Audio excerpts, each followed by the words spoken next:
السلام عليكم، ازيكم عاملين ايه؟ النهارده هنعمل مع بعض بقى حفلة شاورما مصري تحفة. لحمة ريحتها تقلب الدنيا، طعمها خطير. بما اننا داخلين بقى على اجازة نص السنة، النهارده يوم الجمعة، مفيش انسب من كده وقت نعمل فيه احلى شاورما مصري بالطريقة تحفة، سهلة جدا ولذيذة من غير ولا زبادي ولا مكونات كتير، وطعمها خطير. اللحمة بتدوب والريحة بتاعتها تقلب الدنيا. اوعدكم لو عملتوها بالطريقة بتاعتي دي استحالة تغيروها خالص، على طول وهتدمنوها وهتحبوا الشاورما بتاعت البيت. ولا مش عشان هي بس انضف ولا عشان اللحمة مضمونة، لا، علشان هي طعمها خطير عن بتاعت بره الجاهزة خالص بقى. ساندويتش كده يتاكل اكل. اول حاجة عندي اللحمة بتاعت البفتيك. انا جبت لحمه بفتيك، انا كنت في نيتي الصراحه اعملها بفتيك، بس بعد كده قلت لا، انا هعملها شاورما. طلعت الكيس البفتيك وعملته شاورما. اول حاجه ضربت البفتيك عندي عشان بس افتح الانسجه، بس ما نخليهوش رفيع قوي، يعني نخلي السمك بتاعه متوسط. كل ما الشاورما بتاعتك اللحمه بتاعتها هتبقى القطعيه كويسه، كل ما هتديكي نتيجه حلوه. يعني لازم تبقى قطعيه ناعمه او ما بتاخدش وقت في السوا. واحسن حاجه اللي هي بتاعت البفتيك اللي هي وش الفخده. بعد ما اكون ضربتها كده وفتحت الانسجه بتاعتها، هعمل لها تتبيله البفتيك بالظبط. احلى طريقه للحمه تتبيله، لو عايزين تشووها بنفس الطريقه، لو عايزين تعملوها شاورما، ولو كمان عايزين تعملوها بفتيك، نفس التتبيله دي، اللي هي بشر بصلايه، بصفي الميه بتاعتها، بصفيها كويس جدا، وبروح حاطه شويه من بشر البصل، وانزل عليهم كمان بطماطمايه كبيره مبشوره، وانزل عليها كده. وبعد كده انزل بشويه من الفلفل الاسود والعسل الاسود. لازم لازم العسل الاسود ده جميل جدا في الاكلات، طعمه بيبقى مختلف تماما، وكمان ده بديل الصويا صوص، بيبقى حلو قوي، والسكر اللي فيه بيفتح انسجه اللحم. وبعد كده بقى معلقه صغيره من السبع بهارات دي حلوه قوي، او مشكل بهارات لحمه، او بهارات شاورما زي المتاح عندكم، وشويه من الملح ومعلقه من الخل. والتتبيله دي بقى تحفه، لو جربتوها هتبقى جميله قوي مع الشاورما ومع البفتيك ومع اللحمه المشويه، التلاته هيبقى طعمهم تحفه فيها. ودي بطريقة بسيطة جدا من غير ولا زبادي ولا بهارات كتير ولا حاجات كتير، بس اهم حاجة ان احنا نسيبها مش اقل من 4 ساعات في التتبيلة. او لو انا عملت زي كده كنت شايلاها في الفريزر، وبعد كده طلعتها خليتها تفك كويس جدا واستخدمتها. كده عندي هنا بقى كنت عاملة بقى 6 بصلات، عشان فيهم 4 صغيرين واحدة كبيرة، و4 طماطمات وقطعتهم جوانح كده أو جوليان. دي التقطيعة بتاعت الشاورما، بتبقى حلوة جدا. وكمان اللحمة مهم عندي ان انا انفضها من اي بصل او حاجة. وزي ما انتم شايفين كده قطعية اللحمة دي بتساعدني جدا ان اللحمة تطلع معايا مستوية، طعمها جميل، وكمان شاربة من التتبيلة بتاعتها خطيرة كده. انا بوريكم ان هي بتاعت البفتيك، وقطعتها بقى بالشكل ده الطولي، تقطيعة الشاورما، كل واحد حسب الطريقة اللي يحبه في التقطيع، بس دي احسن تقطيع ليها. وبعد كده عندي هنا بقى السر والتكة اللي هتخلي ريحة الشاورما احلى من بتاعت بره، هي اللية. انا مش بحب اللية، بس هي في الوصفة دي خطيرة.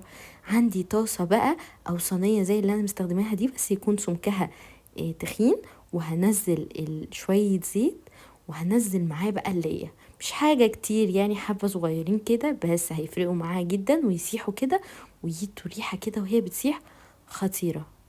انا سبتها بس يا دوب بس تدوب او تدخل في التسوية كده، وقلبتها.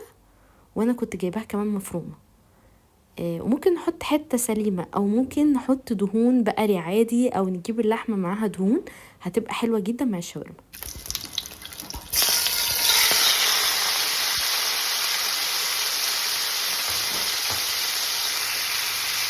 سمعت الصوت؟ لازم الصوت يبقى كده لما تنزل الشاورما، اللحمة لازم تتصدم، تاخد صدمة قوية، نار تبقى عالية. الشاورما من اولها لاخرها بتستوي على نار عالية، ما نوطيش عليها النار خالص لحد ما اللحمة عندي يتقفل الانسجة بتاعتها، ونضمن ان هي كده ابتدت تدخل في السوا.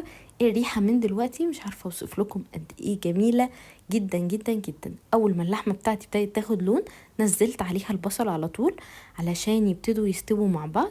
ما تقلقوش من كمية البصل دي، كلها هتروح خالص وهتنزل ميتها وهيبتدي البصل يدبل فمش هيبقى كتير.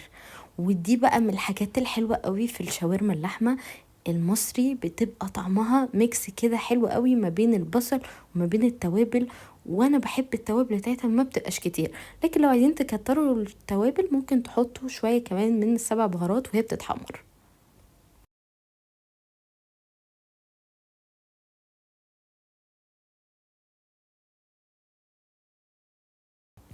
بسيب البصل ياخد راحته وينزل ميته، يبدأ يشربها هو واللحمة ويدخلوا في السوا. بتعرف منين ان اللحمة كده خلاص دخلت في السوا؟ ان انا يدوب اقطعها الاقيها بتتقطع بكل سهولة.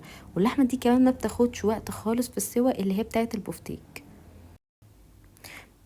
بعد كده بقى بنقعد نقلب كده في الشاورما عشان تاخد لون من جميع الاتجاهات، مفيش حتة تتلسع اكتر من حتة.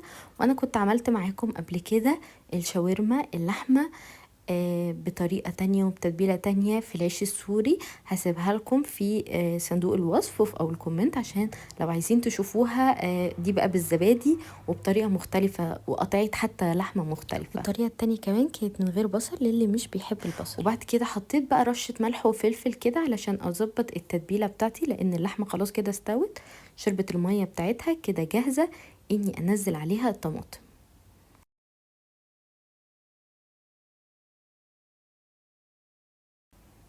بعد كده نزلت الطماطم. انا مقطعه الطماطم لو تاخدوا بالكم مش صغيره، حجمها وسط كده او مايله لان هي تبقى كبيره شويه، علشان الطماطم لما بتبقى في الشاورما بتدوب خالص وما بتبقاش موجوده، لكن انا حبيتها يبقى طعمها موجود. وحطيت بقدونس فريش وحطيت كمان نعناع فريش بقى قطعته كده، بيدي طعم خطير. والطحينه لا غنى عنها طبعا، بس بخلي الطحينه سمكها كده تقيل شويه علشان هنزلها على الشاورما بتاعتي. اول ما اتاكد ان الطماطم بتاعتي خلاص دخلت في السوا كده خلاص. بس اهم حاجه بعد ما الطماطم تنزل نقفل النار عليها، يعني اول ما بتاخد كده غلوه بنقفل خلاص عليها وننزل شويه بقدونس تاني عشان يفضل موجود ويبقى طعمه فريش. ونحط بقى الطحينه. انا بحب اكتر الطحينه وبيبقى طعمها خطير، بتبقى غنية قوي، ما بتبقاش محتاجة ان احنا نحط طحينة في الساندوتش. هي الطحينة دي كده بتبقى خلاص جاهزة تمام التمام معايا على كمية الشاورما. وشوفوا الكمية دي كلها هتعمل كام ساندوتش وطعمها هيبقى خطير ازاي. الريحة قلب الدنيا، والطحينة لما نزلت بقى عملت شغل جامد.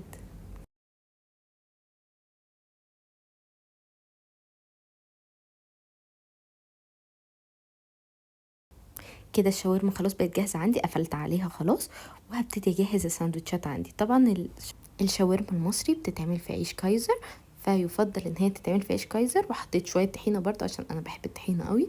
وهبتدي بقى احط بقى في الساندوتش كميه الشاورما اللي انتوا عايزينها، طعمها خطير. النعناع بيديها طعم بقى خرافي، لازم تجربوه. والبصل مع الطماطم، وكمان الطماطم مخليناهاش تدوب خالص والتقطيع بتاعتها مظبوطه، فهتاكلوا احلى شاورما لحمه مصري ممكن تعملوها في الاجازه. الاولاد هيستمتعوا بيها جدا وهتنسوا بتاعه الشارع دي خالص، بالعكس هتقرفوا منها. وبتكات بسيطه هتطلعوها احلى من بتاعه الشارع، غنيه جدا طعمها تحفه. مش محتاجه غير بس ان انتوا تعملوها وتجربوها وتقولي رايكم. ويا ريت لو الفيديو عجبكم ما تنسوش تعملوا لايك للفيديو، واللي لسه ما اشتركش في القناه يشترك ويفعل زر الجرس. وشكرا جدا لمتابعتكم الجميله.